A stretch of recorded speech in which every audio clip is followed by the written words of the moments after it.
ya maisha yako. Amen. Sema Baba. Uko tayari kuelewa? Amen. Uko tayari kuelewa? Amen. Bwana Yesu asifiwe. Bwana asifiwe. Jina la Bwana libarikiwe sana.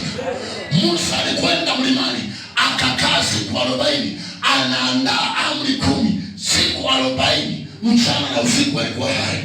Anaporudi na zile amri anawakuta wamejichafua. Anachokifanya anazipasua. Hakupewa, lakini zile zilikuwa zimeandaliwa ni hot cake kwa ajili ya maisha yao. Haleluya.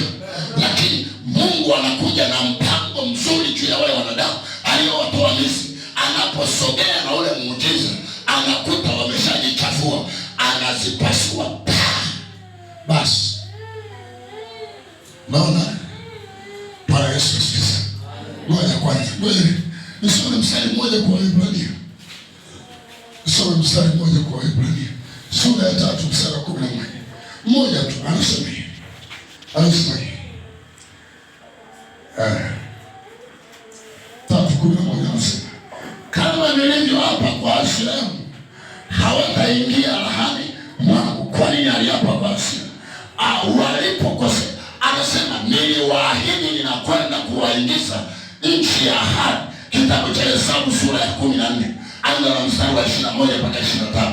Anasema ni kweli kabisa, Musa nilikwambia nenda kawachukue wana wa Israeli kwa Misri, uwaongoze pole pole jangwani, uwapitishe katikati ya nyoka zenye moto, uwaongoze mpaka nchi ya ahadi. Walikuwa wamepewa nchi zaidi ya 5. Anasema mahali pa Mkanani, mahali pa Myebusi, mahali pa Mhiti, mahali pa Mwamori, mahali pa Mhiti, aende awakalishe wenyewe kwenye nchi ya watu. Alikuwa amewaahidi anafukuza wenye nchi na maziwa, nchi na asali. Walikuwa wanakimbia waache mizinga, waache na ng'ombe zao, na anataka kuwapa wao. Huo ndio mpango wa Mungu juu ya watu aliowaokoa. Anawaza mawazo mazuri.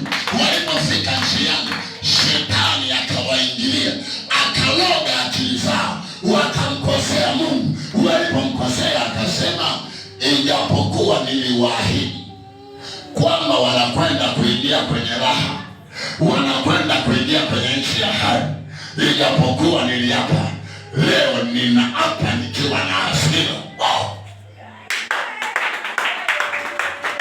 Unaona? Amen. Bwana asifiwe.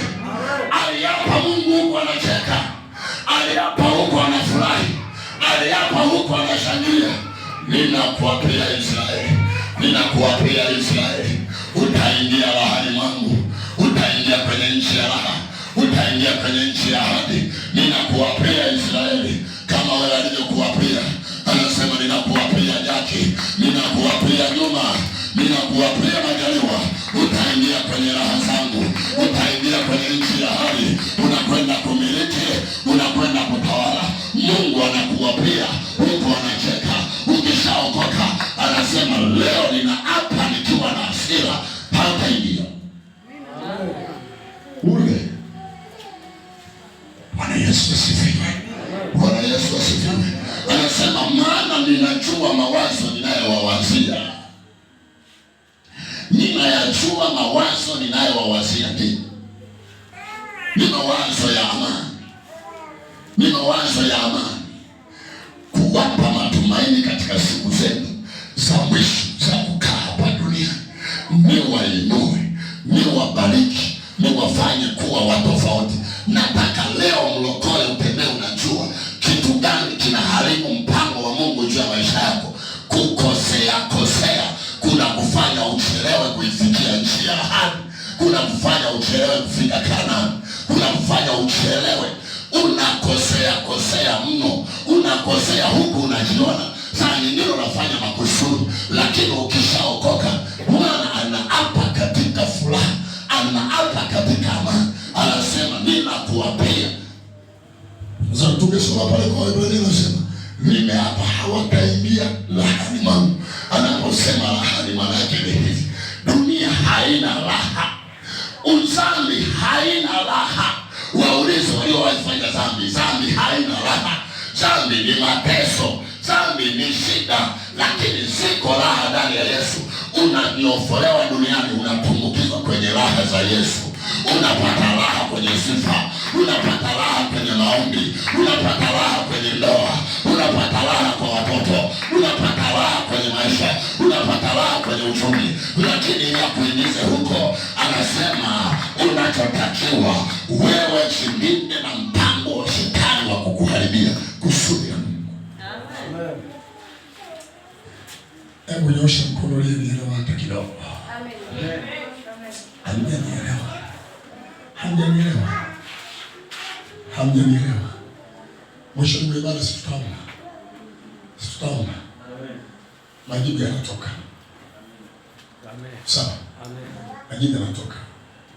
Unanisikia mwisho? Amen. Majibu yanatoka. Shetani anatembea nyuma nyuma. Mwenzi anaona. Jibu limekaribia. Lilianza hivi mbona alianza wewe jibu linafika na kufika.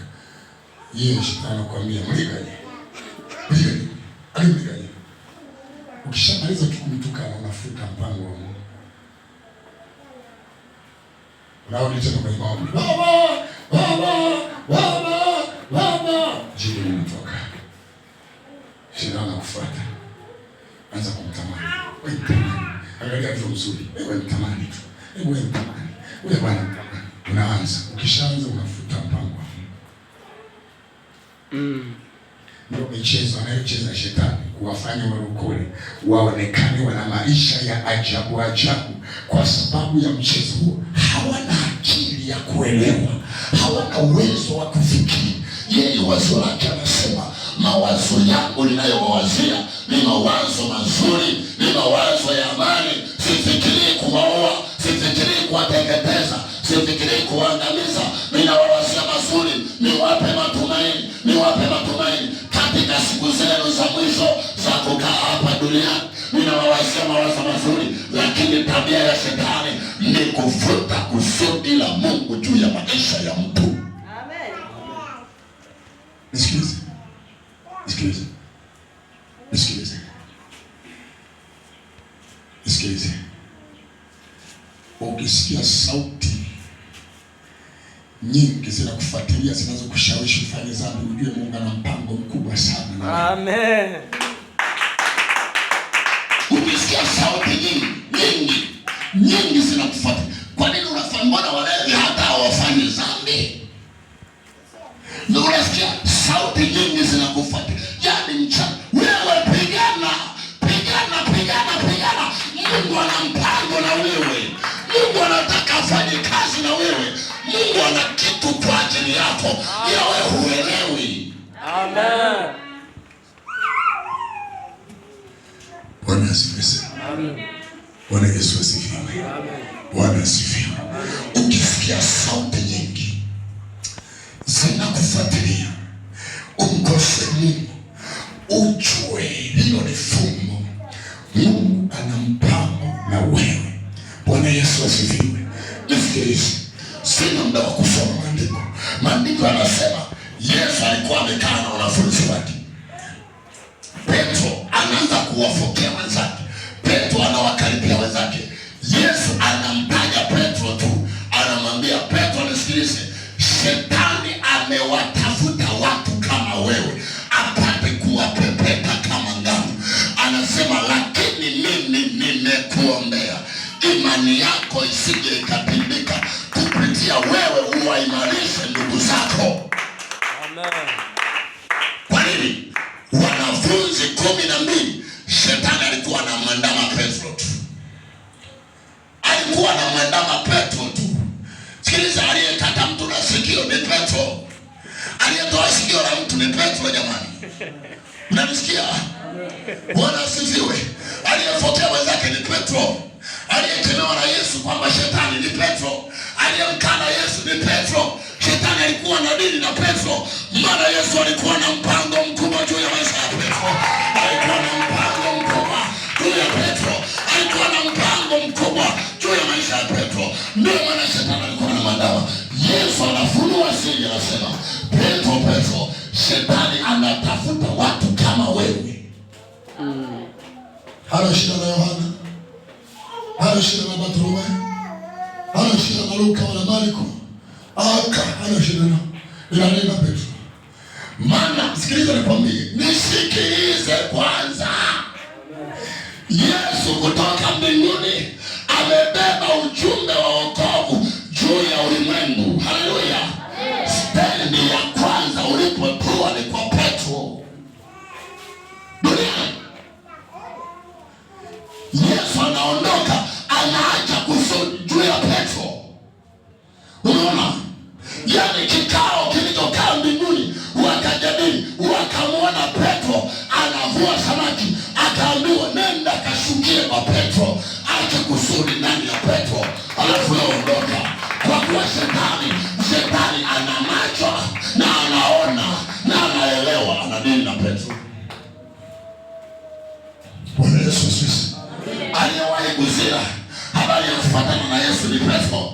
Petro ndo alisimama akasema, Bwana, sisi tumeacha vyote. Tumeacha wanawake, tulikuwa na mbuya, tulikuwa na mahawala, tulikuwa na michepuko, tumeacha vyote, tutakufuata. Tutapata nini mzee?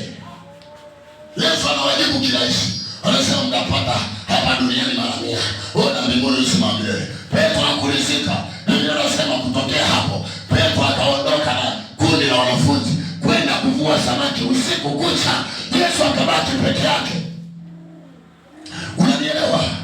Bwana Yesu asifiwe sana. Asubuhi ilimlazimu Yesu aende kumtafuta Petro ziwani. Shetani alimpepeta kama ngano, amempeperusha, amechukizwa na ibada za Yesu hazina mwisho, amechukizwa. Injili ya Yesu haina mwisho. Kula kwenyewe wanakula masupu ya mitama njiani, wanaombaomba vyakula. Akaona injili gani hii? Havina maana, utakufa maskini. Akaondoka kwenda kukesha ziwani. Yesu akaenda akamkuta mzee wa watu, ana kikapu tu na tumefika hapa. Samaki hajaloa hata usiku kucha. Acha kwenda peke yako, nenda na Yesu utafanikiwa. Nenda na Yesu utafanikiwa. Ukienda na Yesu utafanikiwa. Yesu akamletea jaribu lingine.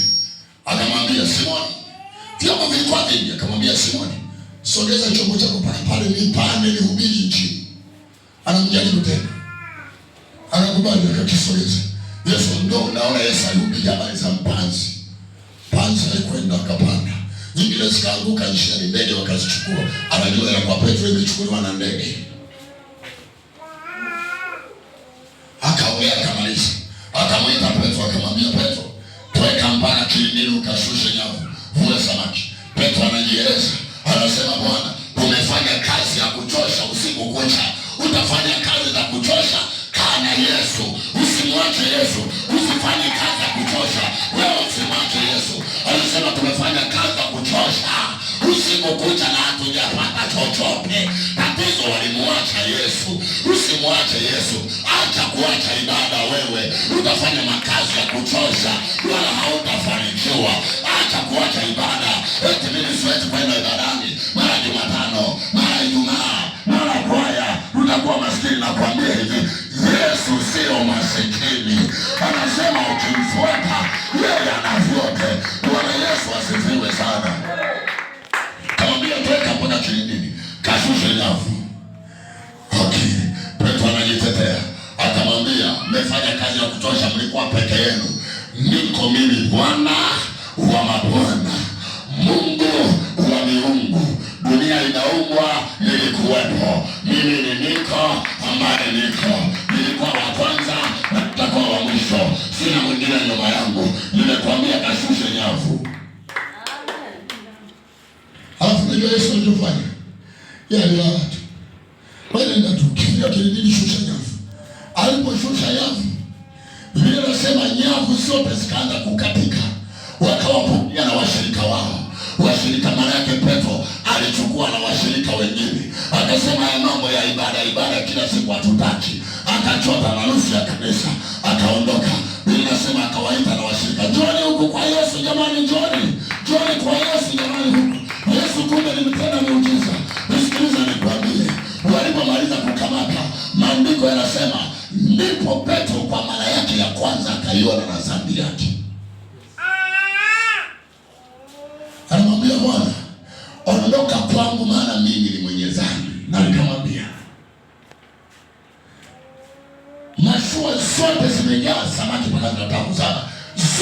zimejaa, ni maelfu kwa maelfu ya samaki. Petro anamwangalia Yesu, anaangalia samaki, anamwangalia Yesu, akasema, Bwana, ondoka kwangu, maana mimi ni mwenye dhambi. Akamwambia, usiogope, toka leo utakuwa mvuvi wa watu. Tokea leo utakuwa mvuvi wa watu. Ndivyo unavyovua samaki, ndivyo utavua watu wengi, maelfu kwa maelfu. Bwana Yesu asifiwe. Sikiliza nikwambie, tulia kwa Bwana, ungoje mpango wa Bwana. Tulia kwa Bwana, ungoje mpango wa Bwana. Subiri mpango wa Bwana juu ya maisha yako. Subiri mpango wa Bwana juu ya ndoa yako. Subiri mpango wa Bwana juu ya watoto wako. Subiri mpango wa Bwana juu ya uchumi ulionao. Subiri mpango wa Bwana. Tulia kwa Bwana, ungoje mpango wa Mungu juu ya maisha yako.